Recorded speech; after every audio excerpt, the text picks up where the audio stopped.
अरे कहाँ, हम कहाँ के दिग्गज। हम तो इसको कह रहे थे गीतांजलि को कि ये बहुत बड़ा काम कर रहे हो, क्योंकि इस बहाने क्या है कि हम जो मिल नहीं पा रहे हैं उनसे बातचीत हो रही है। देखिए ना देख भी सर गुरु दक्षिणा ये पक्की, वो पक्की ड्यू पक्का। जयंत भाई रोज आ रहे हैं, देखिए इतना समय निकाल रहे हैं। चच्चू नमस्कार। अरे नमस्ते बेटा, नमस्ते। नमस्कार। अरे तेजी भाई नमस्कार। सर प्रणाम, कैसे हैं? मैं ठीक बढ़िया, आप सुनाए? बस दुआएं हैं आपकी, घर में बंद हैं। तो अब तो सब हम दुआओं पे जी रहे हैं। अभी दवा नहीं, दुआ की जरूरत। अब दिल्ली में दुआ हो गई है। अरे नमस्कार भाई जी। नमस्ते नमस्ते सर। भाई नमस्कार। बढ़िया नमस्कार। वसंत बाबू भाई डटे हो? नमस्कार। डटे कैसे हो? अरे ठीक है भैया। कल तो यार ऐसी तैसी हो गई, कल कुछ नहीं हो पाया। ठीक है यार, अगली बार होता है सर, होता है। अगली बार उसमें क्या नहीं, अतिरेक सतर्क रहो तो ज्यादा होता है। बसंत जी, जयंत भाई बड़े लाल पीले में आते हैं, देखिए कितना अच्छा एकदम। जयंत की लड़का है, अभी उम्र है, मेंटेन करके रखना पड़ता। अब अभी 26 साल का हुआ हूँ। तो लड़का है। जयंत भाई भी दाढ़ी कटवा चुके हैं और मैंने भी कटवा ली। हाँ, बस मैं आपको देख के कटवाई है मैंने देखा आपको, भाई आने वाले हैं दाढ़ी कटवा के, तो मैं भी दाढ़ी कटवा के रखा। अरे दाढ़ी के चक्कर में तो मुश्ताक भाई दाढ़ी के चक्कर में तो मुश्ताक भाई आप तो कम कटवाते हैं, पहली बार देख रहा हूँ मैं आपको, नहीं तो आप तो बहुत कम कटवाते हैं। जी नहीं, मैं दाढ़ी, मुझे सब कहते हैं कि दाढ़ी भैया तूने रखी है घर में सब लोग, तो हमने कहा कि दाढ़ी रखने के दो मकसद हैं कि मैं दाढ़ी रखने के भी पैसे लेता हूँ और दाढ़ी कटवाने के भी पैसे लेता हूँ। बहुत सही बात है, एकदम करेक्ट, बिल्कुल करेक्ट है। ज्यादा लुक जो फिल्म्स में ज्यादा लुक जो आई है वो दाढ़ी वाली आई हुई है। बना सर मैं कहूंगी आप ना ईयरफोन लगा लीजिए तो उससे बहुत अच्छा होगा। वही लगा लो। जी, उससे ना बहुत क्लियर, कम फोर्स में भी आप हम तक पहुंच सकते हैं। कोई बात नहीं, फोर्स की कोई प्रॉब्लम नहीं भाई। क्यों गीतांजलि जी, अशोक भौमिक से बात हो गई? हाँ सर, हो गई है। मैंने उनको वो समझा दिया, तो वो कह रहे थे कि मैं खाना खाने के लिए घर पर आया हूँ, तो मैं श्योर नहीं हूँ कि मैं आज क्लास लेता हूँ कि नहीं लेता हूँ। हाँ, लेकिन विभा रानी जी आज हमारे क्लास में आने वाली है, उनने ऐसा कहा।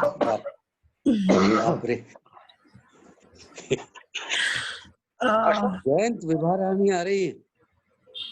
हाँ, वेलकम है उनका। विभा रानी आ रही है आज। हाँ, वेलकम है उनका भाई। अशोक दा कहाँ है? नहीं जी, अशोक दा कहाँ है? गुड़गांव में नहीं फंसे हुए हो? जयंत भाई आप बॉम्बे में ही हो या? बॉम्बे में ही हूँ। क्या करूँ? आप कहाँ हो मुश्ताक भाई? मैं इस वक्त तवी के किनारे जम्मू में।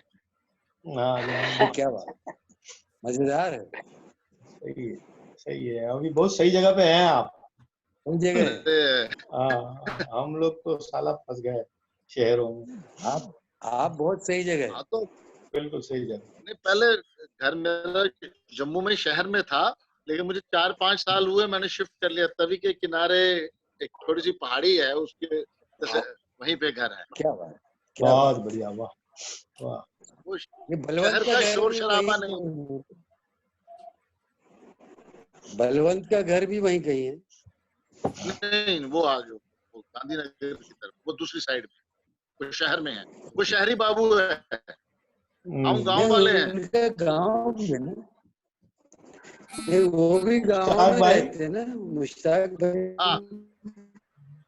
मुश्ताक भाई, आपकी कुछ चिट्ठियां मेरे पास है पुरानी, मैं हो गए 10-12 साल पुरानी चिट्ठियां हैं, मैं आपको भेजूंगा, व्हाट्सएप करूंगा। अच्छा, ये कहाँ हाँ चले गई? जयंत सर, हाँ जी, मैं ये बोल रही हूँ, क्यों ना हम 15 या 20 लोगों का ग्रुप जो है वो एक दूसरे को चिट्ठी लिखे। हाँ लिखे ना, मैं तो अभी मैंने बताया, उस दिन भी बताया कि मैं ग्रीटिंग कार्ड तो कभी भेजता नहीं हूँ, और वो सालों से बंद हो गया था ये व्हाट्सएप आने की वजह से। अब तो मैंने सारे लॉकडाउन और में सर उसकी लैंग्वेज ऐसी होगी, आदरणीय सर, नमस्कार, अभिवंदन, आप कैसे हैं? भगवान की दया से आप कुशल मंगल होंगे, हमारे यहाँ पर भी सब कुशल मंगल है। हाँ, लोग भूल गए हैं, अब ये सब भूल गए भाई। मैं व्हाट्सएप में आप बहुत सबको सी लिख रही हूँ। हाँ हाँ बिल्कुल ये जो चलेगा। चिट्ठियों वाली बात बता रही हो ना, ये जो जयंत भाई जो चिट्ठियों की बात कर रहे हैं, आजकल की जो जनरेशन है, उनकी हैंड राइटिंग देख लीजिए, उनकी हैंड राइटिंग अच्छी नहीं है। हाँ। और उसकी वजह यही है कि वो लिखने की आदत हाथ से लिखने वाला काम बंद हो गया है जयंत भाई, जी है जी, ना? बिल्कुल बिल्कुल। आपके पिछले दिनों के ऊपर कुछ सेट के स्केचेस थे, वो जी जी, स्केचेस और आज आप जब कंप्यूटर पर बैठ के सॉफ्टवेयर से जो स्केच बनाते हैं, उसका मजा वो और बिल्कुल उसके अलग मजे है, में बहुत फर्क है बहुत ना? फर्क है। आज पहले हम क्या करते थे, नाटक पढ़ा होता था, फिर कहीं टी स्टॉल पे बैठे, गपशप भी चल रही है, एक देखा इधर से पेज कुछ आया दिमाग में, पेज रख लिया, सिगरेट की डब्बी मिली तो उसके पीछे काले पेन के साथ लाइनें बिल्कुल शुरू बिल्कुल कर दी। बिल्कुल वो साथ वाले जो बिल्कुल। साथ में बैठे होते थे, वो मजा आया, यार पागल है, क्या कर रहा है यार, बात करना है यार, लग पड़ा पेन के हाँ साथ। तो इसलिए उस कारण से मैं कभी भी बात होती है, मैं गीतांजलि को मैंने कहा मैं आज भी मैं हाई टेक नहीं हूँ, आज भी मैं मैं भी मैनुअल नहीं हूँ, आदमी मैं भी नहीं हूँ, मैं भी नहीं। मैं आज भी ड्राइंग पेन से बनाता हूँ, सब कुछ वैसे ही। तो तू मेरी मास्टर है भाई, तो टीचर है, तो कैसे ये गीतांजलि हम होना है, सबकी कैसे आना मास्टर है। नहीं, नो डाउट, नो। नहीं सर, ये तो आप लोगों का बड़प्पन है। मैं कह रहा हूँ ये इस लड़की को और कुछ नहीं, तो ये क्रेडिट एक जाना चाहिए।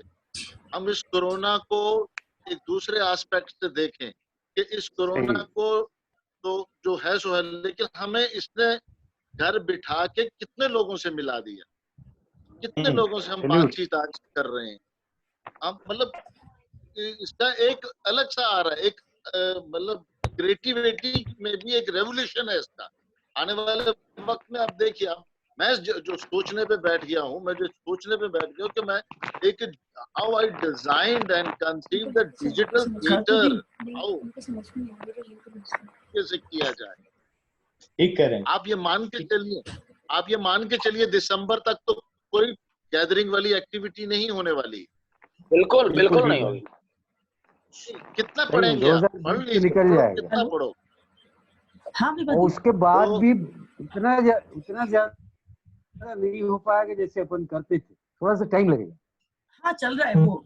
हाँ, नहीं वो लिंक दी आपको पहले जूम डाउनलोड करना होगा। क्या है कि ये हाँ, मान के उसके चले, बाद मैंने मुझे आपको नहीं जो लगता पासवर्ड और आईडी दी है वो देना है, आपको उसमें डालना है।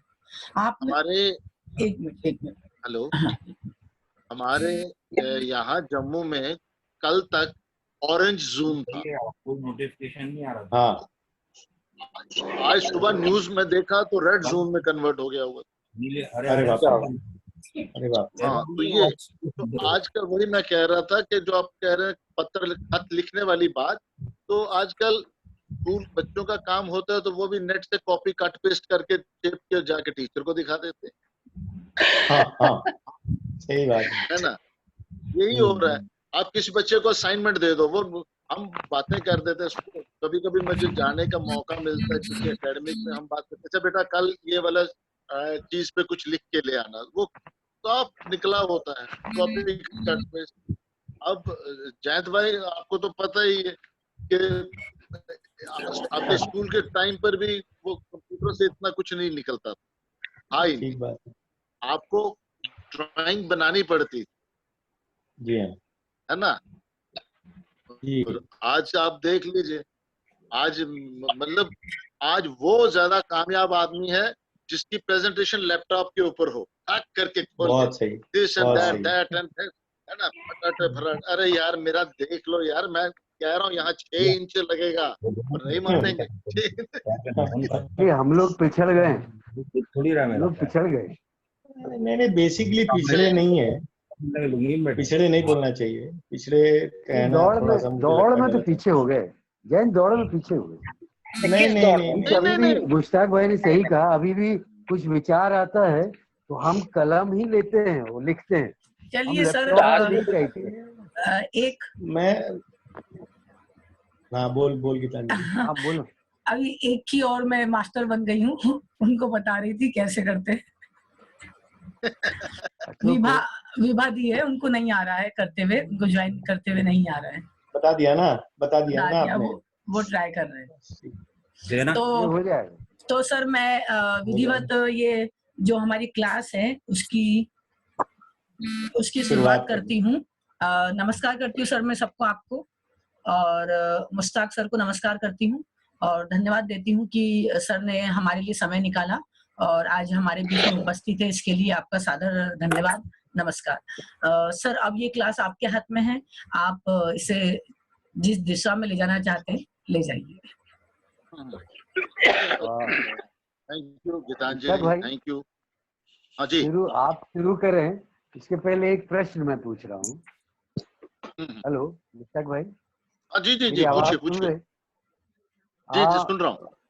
मोतीलाल जी कयूम का नाटक खोया हुआ गांव, वो मैंने किया था। मोतीलाल जी से मेरी लगातार बातचीत होती रहती थी। उसमें मैं भांड पाथेर परंपरा में अटक गया था। एक दृश्य था, आपने शायद एमपी स्कूल ऑफ ड्रामा में अक्षय ठाकुर एक लड़का था, वो मेरे इसका हीरो था। आपसे मुलाकात हुई होगी उसकी। जी जी उसने भी इस नाटक का हीरो वही था।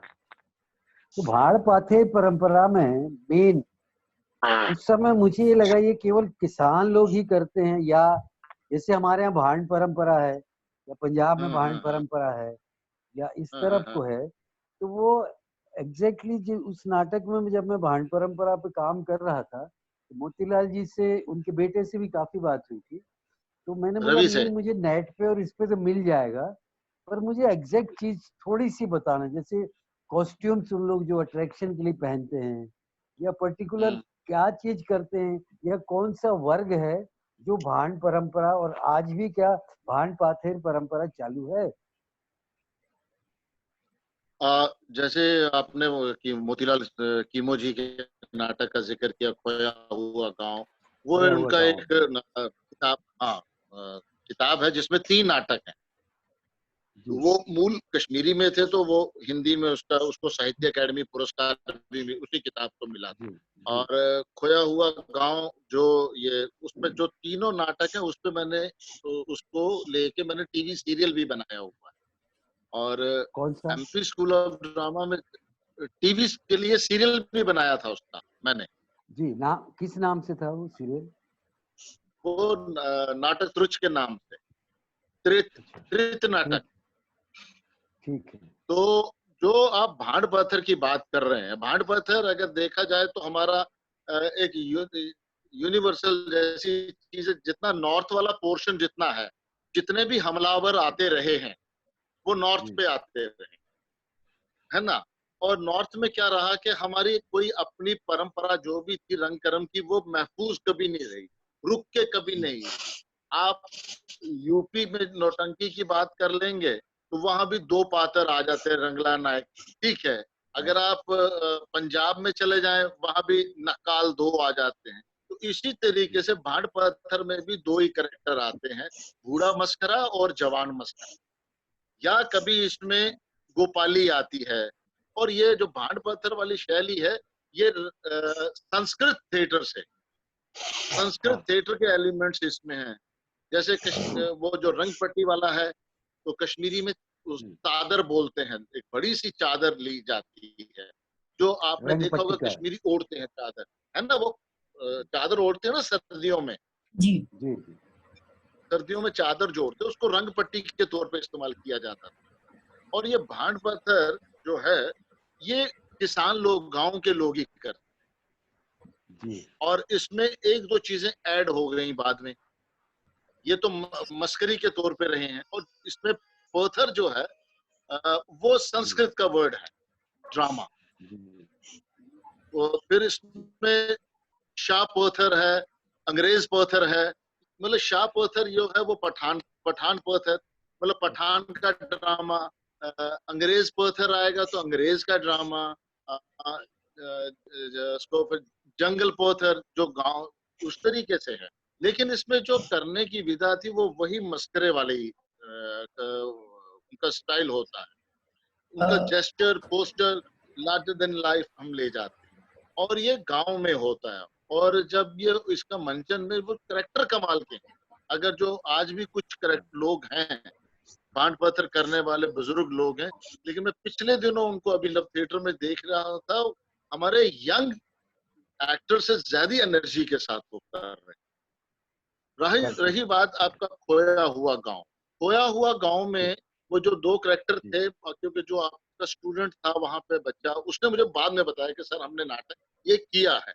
और मैंने जब इन वर्क किया तो मैंने वो भांड पत्थर वाला शैली वाला एलिमेंट रखा था, और कश्मीरी धुनें लेके हिंदी में अनुवाद थे गाने, उनकी धुनें वही कश्मीरी जो ट्यून्स थी उसी पे किया। तो ये अलग अलग हैं। उन 3 नाटकों में एक जगह मेल और female as a story teller, तो ये भांड पत्थर का रहा है ज्यादातर, और गांव में होता है। उसके बाद इस पे एक्सपेरिमेंट्स हुए। इसमें एक्सपेरिमेंट करने के लिए रवि किमो ने एक्सपेरिमेंट किया।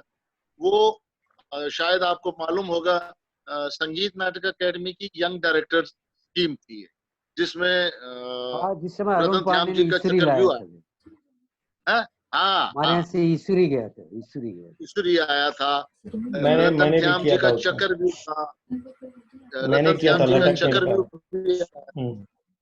भानु भारती जी का पशु गायत्री था। ये वो जो वो यंग डायरेक्टर स्कीम थी ना, जो एलिमेंट्स, फोक एलिमेंट्स को लेके एक एक्सपेरिमेंट होने लगा था। उसमें रवि ने किमो साहब का नाटक था सर्फ योग्य, तो वो फोक टेल थी, तो उसको भांड पत्थर में किया। उसके बाद एमके ने किया, एमके रैना सर ने, एमके रैना जी ने किंग लेयर को शाह पत्थर के नाम से किया, और उसको पूरा भांड पत्थर में अडेप्ट कर लिया पूरा। तो अब उसको जो करते हैं, करने वाले लोग हैं, वो गांव के लोग हैं। जब वो फसलों से फ्री हो जाते हैं, खेती बाड़ी उनकी हो जाती है, तो उसके बाद महीने 2 महीने होते हैं, उसमें वो ये करते हैं, और फिर ये गांव में किया जाता है। और क्या देंगे, और लास्ट में प्रे की जाती है देखने वालों के, कंट्री के लिए, सब चीजों के लिए। ये है क्या केवल मनोरंजन के लिए है? क्या कभी सरकार के खिलाफ कोई प्रदर्शन के लिए भांड पत्थर परंपरा के तहत कुछ यूज हुआ है कभी? देखिए, भांड पत्थर जितने भी रहे हैं शुरू में वो ऐसे रहे कि कश्मीरी ने हर वक्त मार ही खाई है। किसी भी पत्थर में, मतलब किसी भी उनके नाटक में रेवोल्यूशन कभी नहीं कर पाए। कभी रेवोल्यूशन वाला कोई भी ऐसा नाटक नहीं मिलता। लेकिन बाद में उस एलिमेंट्स को लेके व्यंग किए गए।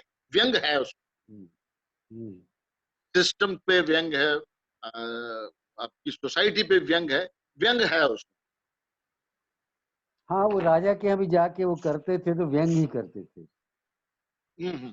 ये राजाओं में कम हुआ। मतलब वो नकाल, जो पंजाब वाले नकाल रहे हैं, वो राजाओं के जाके करते रहे। वो रंजीत सिंह वाला एक किस्सा भी है कि रंजीत सिंह को उसने काना कहना था, तो वो उसने हंसते हंसते कह दिया व्यंग।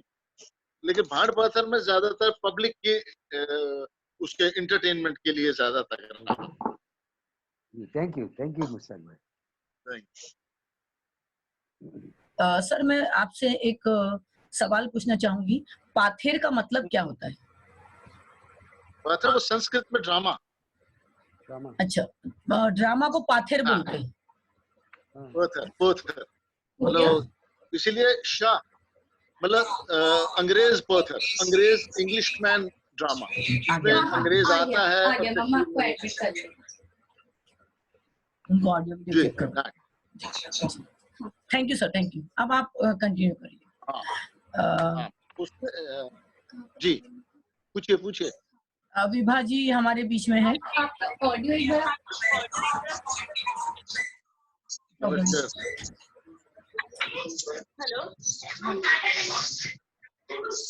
Hello hello. हाँ बेटा वो ऑडियो कनेक्ट हो गया। हाँ शायद ऑडियो काट दो फोन काटो। आवाज तो आ रही है मम्मा की, तुम्हारी आवाज आ रही है। ठीक है मम्मा तेरे फोन कट कर दो। अच्छा अच्छा ओके।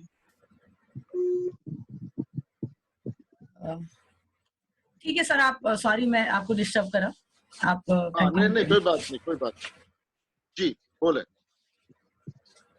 तो सर यदि आप भांड पाथेर के बारे में कुछ थोड़ा सा और डिटेल कर दें। भांड पाथेर का ये तो एक हमारे पास जो हमारा वहाँ कश्मीर का फोक थिएटर है उसकी जर्नी में आता है, और इसके मैक्सिमम एलिमेंट्स जो हैं वो संस्कृत थिएटर से ही लिए गए, प्रस्तुतिकरण जितने भी। लेकिन इसका जो एक्ट है वो गांव का है, किसान है। और ऐसी बात अब तो थोड़ा सा जब कश्मीर के हालात खराब भी थे तब भी ये थोड़ा सा चल रहा था, क्योंकि हमने जम्मू कश्मीर ने मतलब एक लंबा अरसा देखा है रॉयल का, मतलब हमारी वहाँ के हालात का। लेकिन उसके बीच में भी भांड पाथेर होता रहा, और उसके अलावा इस पे एक्सपेरिमेंट भी होता है, जैसे मैंने बताया कि रवि ने किया, फिर बशीर ने किया, बशीर यासर भवानी ने, जैद भाई बशीर ने भवानी ने किया था, जो एमके ने एक प्ले किया था राष्ट्रीय नाट्य विद्यालय की रेperटरी के साथ, भांड दुहाई। है ना, भांड दुहाई किया था। तो उसमें उन्होंने दो कहानियों को लेके जोड़ा था एमके जी। एक तो वो कहानी थी कि एक रानी है और उसके 7 बेटियां हैं, और वो कहती है कि मेरे यहाँ बेटा नहीं है। तो एक बाबा आते हैं तो वो कहते हैं तुम्हारे यहाँ बेटा होगा, लेकिन कंडीशन ये है कि मैं जब लेने आऊंगा तूने मुझे वो बेटा दे। तो वो कहती है कि ठीक है डन, हो जाएगा। अखनंदन उस कहानी का नाम है, अखनंदन। और वो अखनंदन कहानी तो बशीर भवानी ने जब किया था नाटक, तो उसने अखनंदन अकेली कहानी की। अच्छा। स्कूल से पास आउट होकर जब वो वापस आया तो वो रानी कहती है कि मंजूर है। तो उसके बाद राजा, वो उनके यहाँ बेटा पैदा होता है और बेटा जवान होता है, बहनें खेल रही हैं सब, तो वो ऋषि जी आ जाते हैं कि मेरे साथ जो वादा किया था वो बच्चा दे दो। तो माँ प्यार है वो बच्चे के लिए नहीं मान, वो कहती है अच्छा, सारा ड्रामा हो के कहते हैं ओके एग्री। फिर ऋषि जी कहते हैं कि नहीं, अब एक काम करो, इसको मारो और इसके जो गोश्त है उसको पकाओ और मुझे सर्व करो, मैं खाऊंगा। अब एक माँ बाप के लिए और 7 बहनों के लिए कितना मुश्किल है कि उसको मारना और उसको पका के खिलाना, वो सारा कुछ होता है। फिर लास्ट में ऋषि जी कहते कि नहीं, ये इम्तिहान था और मैं पास हो गए। फिर वो बच्चा दोबारा जिंदा हो जाता। लेकिन एमके ने भांड दुहाई जो नाटक पहले छपा था उसमें अकनंदन वाली बात नहीं थी। अकनंदन वाली कहानी बाद में जोड़ी गई थी, वो थोड़ा सा सोशो पॉलिटिकल लेके कि आज भी वहां पे जो बच्चे हैं कश्मीर में, लड़के मेल, वो जो अभी बात कह रहे थे कि हम सिस्टम के खिलाफ बात करते, तो उसमें उन्होंने वो किया था। और जो टेररिस्ट वाला कहानी थी वो भांड दुहाई और उसको अकनंदन को मिक्स करके किया था। ये रही भांड पाथेर की। और इसके अलावा वहाँ पे जो डांस है वो अलग से डांस है कश्मीर के। और जम्मू में जो रहा है, जम्मू का अपना फोक थिएटर नहीं, कुल मिला के यहाँ पे भक्ता एक स्टाइल फॉर्म है जिसे हम कहते हैं कि हाँ उसमें थोड़ा सा ये वाला ड्रामा का अंश है। लेकिन भक्ता आप अगर हिमाचल में चले जाएं तो वहाँ करियाला है, जैसे वहाँ करियाला किया जाती है फॉर्म को, वैसे उसके ही तरीके से भक्ता में भी होता है। ये इसका हमारा जम्मू में हमारा इतना पूरा नहीं। लद्दाख जो हमारे साथ पहले था जम्मू कश्मीर के साथ, तो उसका तो अपना एक मास्क डांस है, पूरा रिचुअल्स है, और वहां पे उसको लेके मिपा मुत्सल ने काम किया हुआ है, काफी अच्छा।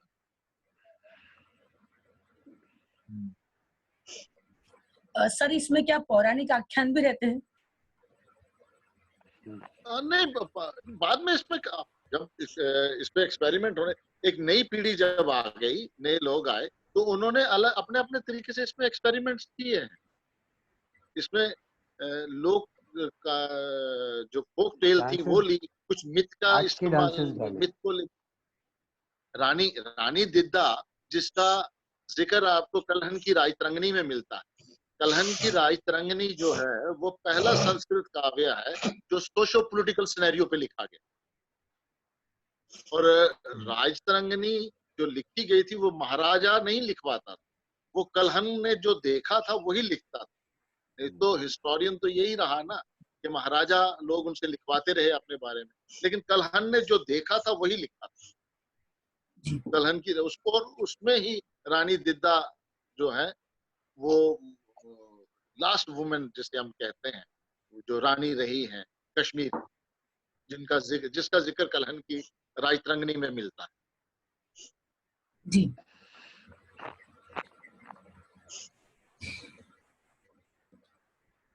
सर आप कंटिन्यू रहिए। हाँ हाँ वही मैं बोलना चाह रहा था। हाँ आप बोलिए। आप टॉपिक चेंज करके आप सर जो आपको ठीक लगे वो।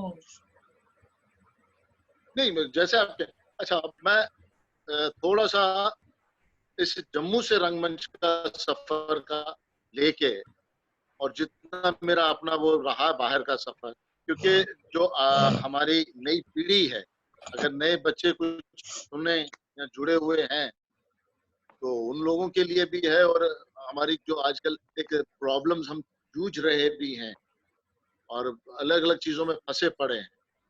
जैसे कि मैं एकेडमिक की बात करता हूँ, एकेडमिक में क्या हो रहा है, जो मैं श्रीराम सेंटर का खुद 10 साल डायरेक्टर रहा हूँ, वहाँ 2 साल का एक्टिंग था और रेपेटरी थी, चिल्ड्रन थिएटर भी था।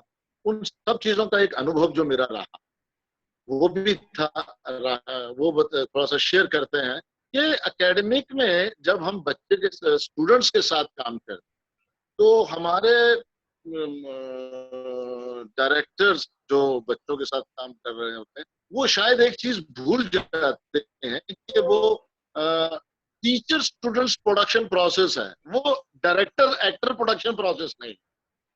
उसमें ये रहता है कि डायरेक्टर का कि नाटक हिट होना चाहिए, यार नाटक हिट होना चाहिए। लेकिन मेरा ये मानना है कि नाटक स्टूडेंट्स के साथ जब आप नाटक कर रहे हैं, नाटक हिट नहीं करना, वो स्टूडेंट तैयार करना। और उसमें क्या होता है कि कास्टिंग में थोड़ा सा आ जाता है कि नहीं ये हिंदी भाषी नहीं है तो इसको वो वाला रोल नहीं, तो ये वहां पे वो जो स्टूडेंट्स के अंदर फिर एक खिचपिच शुरू होती है। वहां पे अगर हम वो स्टूडेंट्स और टीचर प्रोडक्शन प्रोसेस रखें तो वो खिचखिच नहीं होती, क्योंकि हमने उस बच्चे को तैयार करना है। एक चीज, ये चीज मुझे टोटल थिएटर में जो मिसिंग हो रही है। उसके बाद एक्टर डायरेक्टर प्रोडक्शन प्रोसेस, वहां पर रेपेटरी का आपका प्रोफेशनल एक्टर आपके पास है, जहाँ पे वो, और आपके पास सुविधा है, आपके पास डिजाइनर भी मिल रहा है, आपका लाइट डिजाइन वाला भी आ गया, सब आ गया। वहां आपने स्क्रिप्ट ली, एक्टर्स को दी, रीडिंग हुई, ये रोल है, ठीक है भाई एक्सप्लोर करो, ये करो। वहां पे डायरेक्टर होता है, वहां पे एक्टर को डायरेक्टर कहता भाई ये है मेरी रिक्वायरमेंट, ये है, मुझे ये चाहिए, मुझे इतने पॉज में ये चाहिए, इतना ये डिजाइन, ये है। वहां वो चलता है, वो वहां पे नाटक हिट करने क्या होता है कि नाटक अच्छा होना चाहिए। तीसरा प्रोसेस आता है जब हम अमेच्योर ग्रुप में काम करते हैं, जहाँ पे हम अपने अपने शहरों में जो काम करते हैं, वहां पे तो सब लोग हैं, जितने मेरे सीनियर्स लोग इस वक्त लाइन पे भी हैं, हमें तो कभी कभी एक्टर के घर जाके उसकी कुंडी भी खटकानी पड़ती है, यार तू कल रिहर्सल पे नहीं आया था, वो टाइम भी हो। ये एक तीसरा तरीका है ये एक तीसरा तरीका है जब आप अमेच्योर ग्रुप्स में अपने अपने इलाके के ग्रुप में काम कर रहे हैं। जो नाट्य शास्त्र की हम विधा कहते हैं कि फर्स्ट यू ऑब्जर्व, आपने जिस टीम के साथ काम करना है उसके एक्टर्स को ऑब्जर्व करना है ना, फिर आपने वैसे ही उसको वो मटेरियल देना है। कभी कभी एक्टर अटक जाता है तो तब डायरेक्टर कहता है हाँ यार ये जितना कर रहा है ओके, अब ज्यादा नहीं ये ले पा रहा है, ओके यहीं छोड़, चलो आगे। या दूसरे करेक्टर को स्पोर्टिंग में उसको मोल्ड करना शुरू हो जाता है। तो ये 3 चीजें अलग अलग हैं। उसके बाद आपका एक, फिर आप जो एक कम्युनिटी थिएटर भी करते हैं, एक कम्युनिटी थिएटर भी शुरू हो जाता है जो हम अलग अलग कम्युनिटीज में जाके कर रहे हैं। उसका एक अलग सा है। उसमें वो जो एनजीओज बनी होती हैं वो कह रहे हैं जी हम किनके साथ कर रहे हैं जी, हम वो जो वो फुटपाथ पे जो बच्चे होते हैं वो जो चुनते रहते हैं कुछ, तो उनको लेके कर रहे हैं जी थिएटर। चलो जी, एक वो थिएटर हो गया। दूसरा कहा जी हम वो जो प्रोस्टिट्यूशंस हैं उनके वहां जाके उनके बच्चों के साथ कर रहे थे। कुल मिला के ये कि थिएटर के रंग अरंग वाकई हैं, जो हमारे रंग के अलग अलग रंग हैं वो हैं, लेकिन इनमें काम करने का तरीका अलग अलग। मुझे कई लोग कहते हैं कि मुश्ताक जी आप स्क्रिप्ट कैसे चूज करें। स्क्रिप्ट चूज करने का एक अपना अपना तरीका है। हमारे एक स्टूडेंट थे, उनका वो नाम था अनूप त्रिवेदी। तो मैंने उसे कहा, मैंने कहा अनूप एक नाटक लिखना है यार। तो कहने लगा कौन सा? मैंने कहा ये कृष्ण चंद्र का नॉवल था गधे की आत्मकथा। तो कहने लगे सर मैं कैसे लिखूंगा, मैं नहीं। मैंने कहा तुम लिखो तो सही, do something black and white on paper, कुछ काला लिखो, कुछ पेज लिख के दे दो। तो उसने लिखना शुरू किया, वो नाटक लिखा, उसकी कास्ट बन गई। मैंने कहा एक्टर्स कितने हैं? सर इसमें 85 एक्टर्स चाहिए। तो ये श्रीराम सेंटर रेपर्टरी के अंदर प्रोडक्शन। तो वो नाटक करते करते तैयार हुआ, और वो मात्र 15 एक्टरों के साथ वो नाटक। लेकिन नाटक चूज कैसे हुआ? बैठे पढ़ो 3 नाटक। मेरा एक इस नाटक चूज करने के बारे में रंग प्रसंग में लेख भी आया हुआ। मैं जब भी कहीं काम करता हूँ मैंने कहा बैठो भाई प्ले रीडिंग करो। आपने नोट किया होगा कि जब एक्टर बैठता है प्ले रीडिंग करने के, तो वो बिल्कुल ऐसे बैकबोन सीधी करके और बैठा होता है कुर्सी पे और प्ले रीड हो रहा है। तो जब प्ले पढ़ा जा रहा होता है और आहिस्ता आहिस्ता एक्टर जो वो कुर्सी के नीचे ऐसे दुबकना शुरू हो जाता है, ऐसे ऐसे ना ढीला, बॉडी ढीली ऐसे ऐसे होनी शुरू हो जाती, तो समझ लो नाटक में दम नहीं। जब एक्टर नाटक पढ़ते पढ़ते अपनी बैकबोन सीधी रखता है तो नाटक हिट है, क्योंकि करना उस एक्टर ने है। जब वो मजा लेके पढ़ रहा है तो नाटक हिट है। काशीगर ये जब श्रीराम सेंटर में मैंने पहली बार महाब्राह्मण किया था, उसका परमानंद गजवी जी का, तो ये ऐसे मैंने 3-4 नाटक रखे, पढ़े, वो ऐसे ही हो रहा था। आधे घंटे के बाद एक उठता था, सर मैं एक्सक्यूज मी, मैं सर मैं ओके। मतलब रेपेट्री का एक्टर तो बहुत शैतान एक्टर होता है ना, वो तो जो डायरेक्टर आया होता है वो उसको भी खींचने की तैयारी में बैठा होता है। रेपेट्री वाला आपका रेपेट्री का एक्टर तो बिल्कुल ऐसे दाग में बैठा होता है कि डायरेक्टर अब देखते हैं तेरे को। तो हम भी 3-4 स्क्रिप्ट लेके बैठ गए, पढ़ो, तो वो ऐसे ऐसे होने लगा। ये हम समझ गए ये नाटक नहीं। महाब्राह्मण पढ़ा, उस सबके बैकबोन सीधे और ये पढ़ रहे हैं। तो मैंने कहा यार टी ब्रेक कर ले। नहीं सर पूरा करते हैं। मैं समझ गया, मैं नाटक है, ये नाटक जमेगा, क्योंकि करने वाला छोड़ नहीं रहा है। जब वो छोड़ नहीं रहा है तो उसका मतलब वो जो करना एक्टर ने है, तो वो एक्टर जान लगाएगा। और वो नाटक बहुत अच्छा कामयाब हुआ, सक्सेसफुल हुआ नाटक अच्छे तरीके से। दूसरा उदाहरण, हमारे मध्य प्रदेश के राइटर हैं योगेश त्रिपाठी जी, रीवा वाले। योगेश त्रिपाठी जी का नाटक था, है योगेश जी, पता नहीं। तो उनका नाटक था मुझे अमृता चाहिए, मोहन राकेश सम्मान में उसको, और उसको कंसोलेशन प्राइज मिला हुआ। फर्स्ट एक नाटक था, सेकंड, दूसरा, थर्ड, तीसरा, और ये कंसोलेशन प्राइज में। और साहित्य कला परिषद ने हमें नाटक दिया करने के लिए कि ये नाटक कीजिए।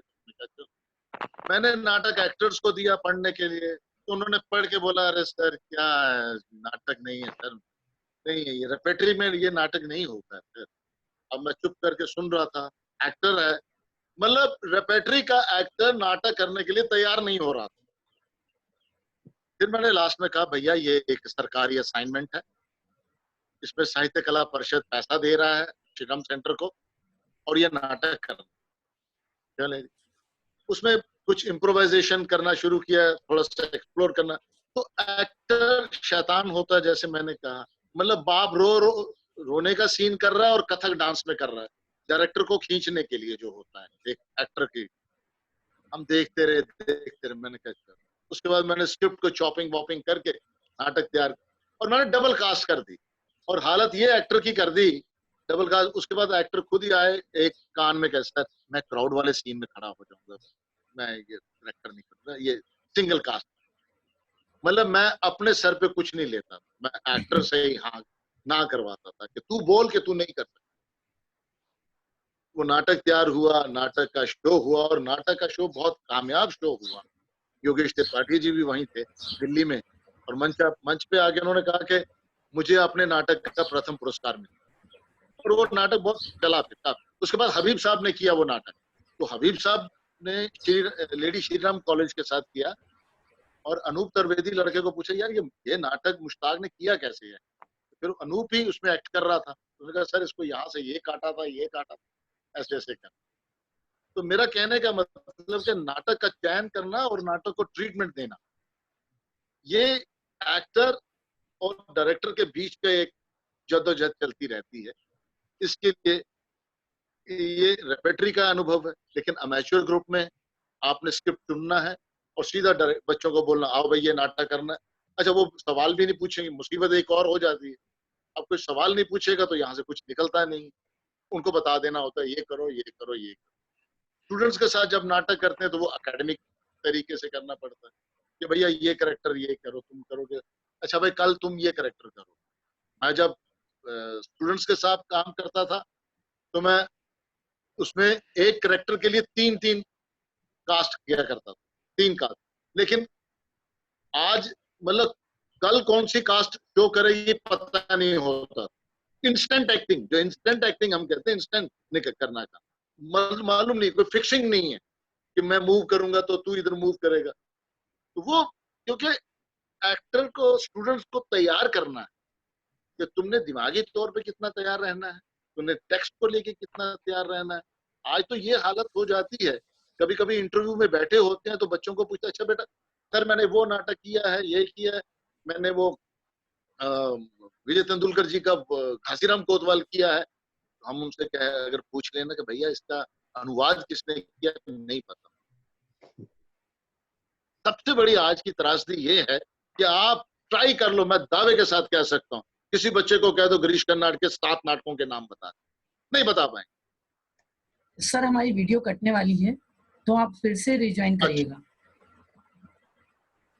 फिर वापस जाना पड़ेगा? जी वापस आप रिज्वाइन तुरंत कर लीजिए, हो जाएगा।